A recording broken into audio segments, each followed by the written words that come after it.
Today we are discuss about haemophilia. Haemophilia होता क्या है, किस तरीके से मैनेज किया जाता है और इसमें क्या क्या सिम्टम होंगे। हीमोफीलिया जैसा कि हमने पहले भी इसके बारे में डिस्कस किया है और बचपन से सुनते आ रहे हैं कि शाही डिजीज़ है, क्योंकि ये जो ब्रिटेन की जो फैमिली है शाही फैमिली उसको थी। हीमोफीलिया में होता क्या है, हीमोफीलिया में क्या है कि ब्लड क्लॉटिंग फैक्टर मतलब रक्त का जो थक्का बनना है वो थक्का नहीं बन पाता है। कुछ फैक्टर्स होते हैं जो इसके बनने में सहायक होते हैं, रक्त के थक्के को बनने में सहायक होते हैं, वो नहीं बन पाते, तो उसकी वजह से हीमोफीलिया डिजीज़ कंडीशन बनती है। हीमोफीलिया के क्या क्या कारण हैं, तो फर्स्ट थिंग जो क्लॉटिंग फैक्टर्स है, जो क्लॉटिंग फैक्टर्स 8th 9th और 11th ये फैक्टर्स की डेफिशिएंसी होती है पेशेंट में। इसके अलावा जो प्रोथ्रोम्बिन एक्टिवर है उसका फॉर्मेशन भी नहीं हो पाता है जो भी चिल्ड्रंस की बॉडी में। इसके अलावा जेनेटिक म्यूटेशन भी एक इसका सबसे बड़ा कारण है, उसकी वजह से भी ये डिजीज़ कंडीशन बनती है। तो ये इसके मुख्य कारण थे जिसकी वजह से हीमोफीलिया कंडीशन बनती है। हीमोफीलिया में क्या कंडीशन कैसे बनती है, क्योंकि क्लॉटिंग फैक्टर्स की एब्सेंस, भाई प्रॉपरली एब्सेंस तो नहीं होंगे पर उनकी कमी हो सकती है। तो सीवियरिटी किस कंडीशन से बनती है, तो फर्स्ट थिंग जो है, जो क्लॉटिंग फैक्टर होते हैं 8th और 9th वो एक्टिविटी, उनकी एक्टिविटी अगर 50 से 150% 50 to 150% है तो नॉर्मल कंडीशन होगी।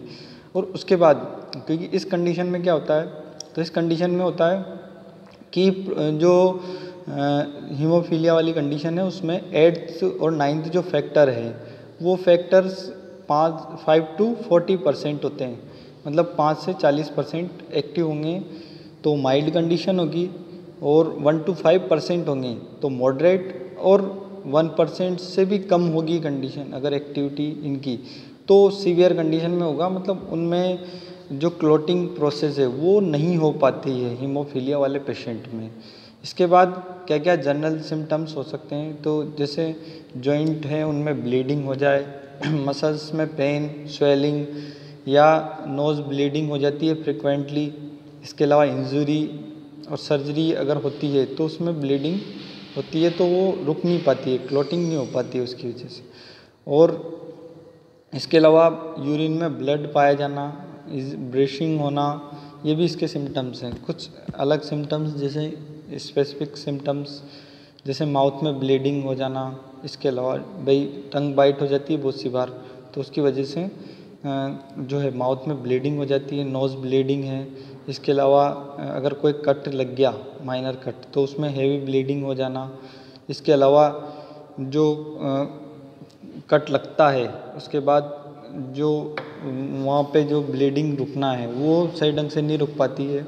इसके अलावा इंटरनली क्या क्या क्या हो सकता है, जैसे यूरिन में ब्लीडिंग हो जाना, मतलब किडनी या ब्लैडर में किसी प्रकार की कोई ब्लीडिंग हो जाए तो उस कंडीशन में। इसके अलावा स्टूल में ब्लड आना, जैसे स्टूल में अगर ब्लड आएगा तो कहाँ कहाँ हो सकता है, इंटेस्टाइन या स्टोमक में ब्लीडिंग हो जाना। इसके अलावा लार्ज ब्रेशेस, जैसे ब्लीडिंग जो मसल्स हैं उनमें अगर ब्लीडिंग हो जाती है तो वो कंडीशन भी इसमें होती है। इसके अलावा जॉइंट्स, जो जितने भी जॉइंट्स होते हैं जैसे नी, एल्बो, इन जॉइंट्स में ब्लीडिंग हो जाना।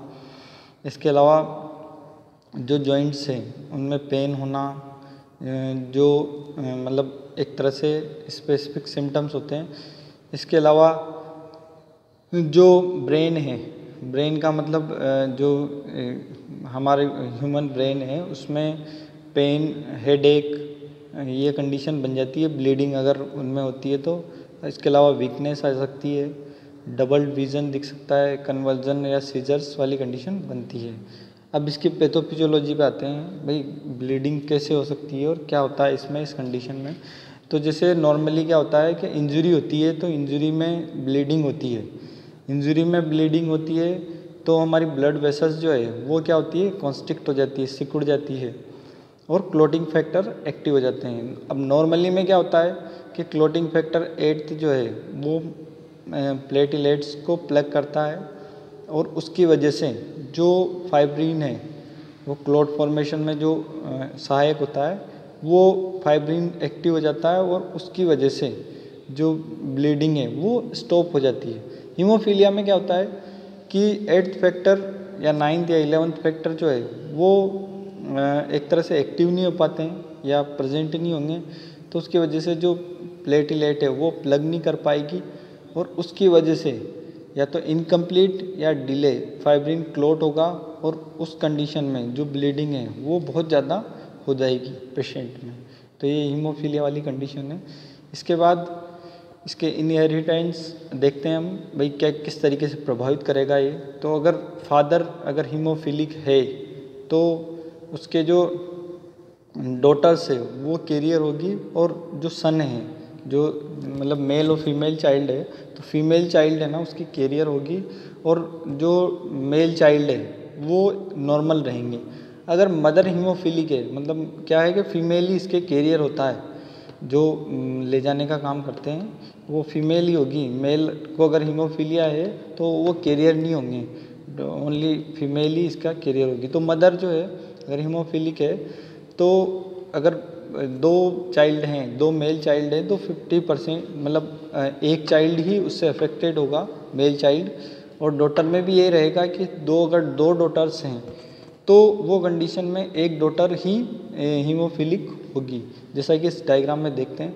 अगर फादर अगर हीमोफिलिक है तो फादर हीमोफिलिक है तो जेनेटिकली जो देखते हैं हम क्रोमोसोम XX और XY, तो उसमें जो है ओनली फीमेल चाइल्ड ही इसके कैरियर होंगी, मेल चाइल्ड नॉट अफेक्टेड। मतलब मेल चाइल्ड जो है वो किसी प्रकार से किसी भी तरीके से अफेक्टेड नहीं होंगे। अगर फीमेल कैरियर है, मदर कैरियर है इसकी, तो उस कंडीशन में एक मेल चाइल्ड और एक फीमेल चाइल्ड इससे अफेक्टेड होंगे।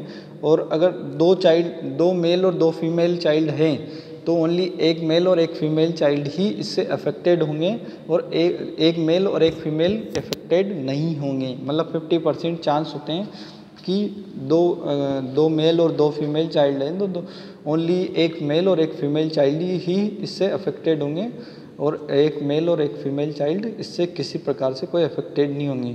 इसमें जो फीमेल चाइल्ड है वो कैरियर होगी, मतलब आगे ले जाने का काम करेगी, अफेक्टेड होगी तो आगे जेनेटिकली पासेस होगा।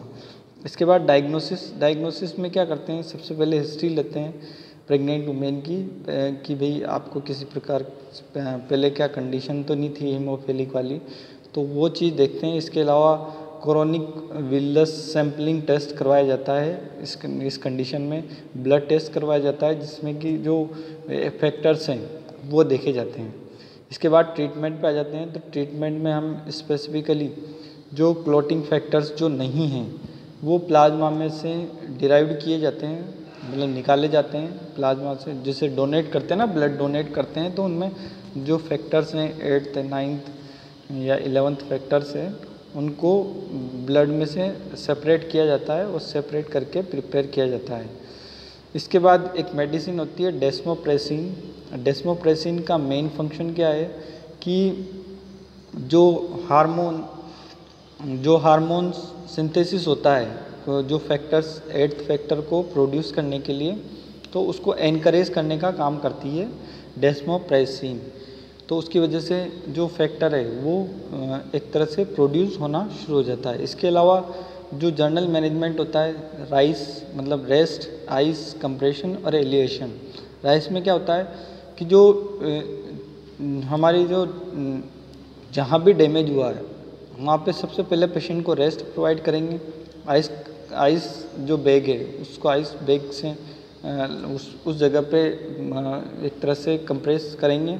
इसके अलावा जो एरिया जहाँ पे भी ब्लीड हुई है, जहाँ पे भी ब्लीडिंग हुई है उस एरिया को एलिवेटेड कर देंगे, जिससे कि वहाँ की जो ब्लड सेल्स वेसल्स है वो एक तरह से ब्लड सर्कुलेशन थोड़ा धीमा हो जाए, थोड़ा उसकी स्पीड जो है वो थोड़ी सी डाउन हो जाए।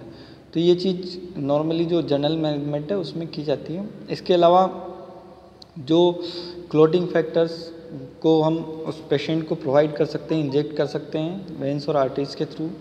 इसके अलावा जो स्टोरिंग ट्रीटमेंट है, मतलब जो फैक्टर्स हैं उनको हम एक फ्रीज में रख के रूम टेम्परेचर पे तो स्टेबल होंगे नहीं, तो रेफ्रिजरेशन किया जाता है, पर उनको फ्रोजन नहीं करना है, तो वो डैमेज हो सकते हैं। तो जो क्लोटिंग फैक्टर्स है उनको भी हमें स्टोर करके रखना है।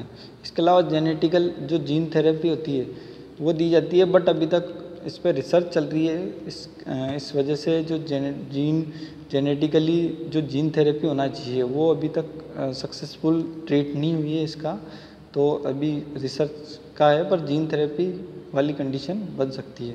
इसके अलावा प्रिवेंशन में जैसे IM इंजेक्शन है वो एक तरह से अवॉइड करने हैं। पेशेंट जो भी है उसको स्पोर्ट्स एक्टिविटीज़ से दूर रखना है, क्योंकि वहाँ पे डैमेज या जो एक्सीडेंटल इंजरीज़ है उनके चांसेस सबसे ज़्यादा होते हैं, तो उनसे प्रिवेंट रहे पेशेंट। इसके अलावा जो पेशेंट है उसको मतलब अगर एपिस्टेक्सिस होता है तो उसको सिटअप लीन जो पोजीशन है उसमें रखना है।